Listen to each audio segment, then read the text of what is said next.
मचिया ही बैठली सासू त बहुआ अरज कर बहुआ अरज कर हो सासू दई देहो चटकी चुनरिया सगरवा पे जाइती सगरवा पे जाइती हो सासू दई देहो चटकी चुनरिया सगरवा पे जाइती सगरवा पे जाइती हो।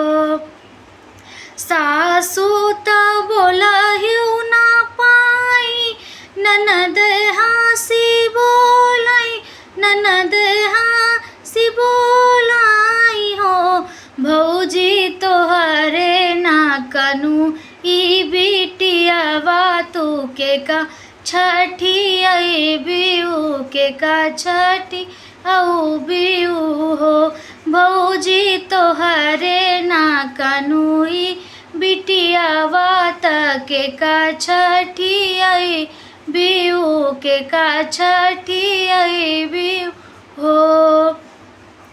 सासू जे निकली दुअरवा ननद पिछुअरवा ननद पिछुअरवा हो सखिया हनीलिनी बजार के मड़वा भीतर छठी पूजई भीतर छठी पूजई हो सखिया हनीली बजार के मड़वा भीतर छठी पूजई भीतर छठी पूजई हो।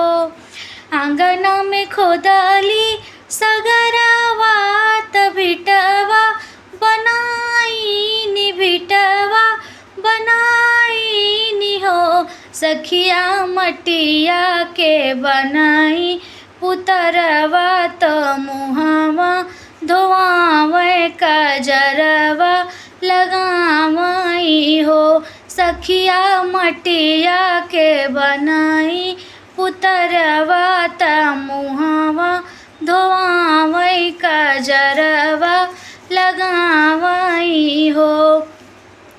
मुहवा धोआत पुतरवा रे सकर सकर कार सकर सकर कार हो सखिया आँखिया में अजत कजरवा गोहर मारी रोवे गोहर मारी रोवई हो सखिया आँखिया में अजत कजरवा गोहर मारी रोवई गोहर मारी रोवई हो सखिया आँखिया में अजत कजरवा गोहर मारी रोवई गोहर मारी रोवई हो।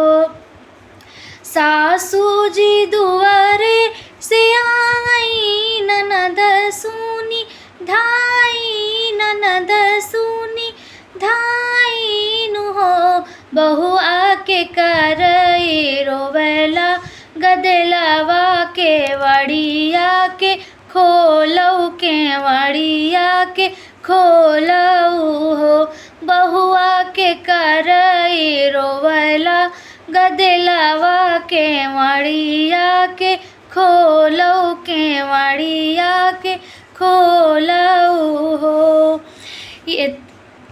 एक हाथ खोलली के वड़वात दूजे में होरिलवात दूजे में होरिलवाऊ हो सासू मटिया के बनाए पुतरवा रोवन कैसे लागे रोवन कैसे लागे हो सासू मटिया के बनाए पुतरवा रोवन कैसे लागे रोवन कैसे लागे नी हो।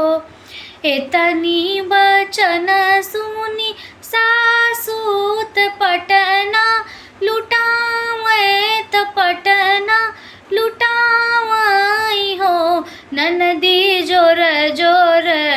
गावेली सोहरवा आंगनवा में नाचई आंगनवा में नाचई हो।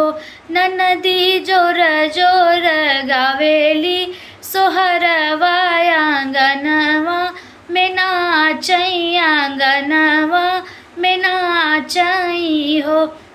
ननदी जोर जोर गावेली सोहरवा आंगनवा में नाचई आंगनवा में नाचई हो।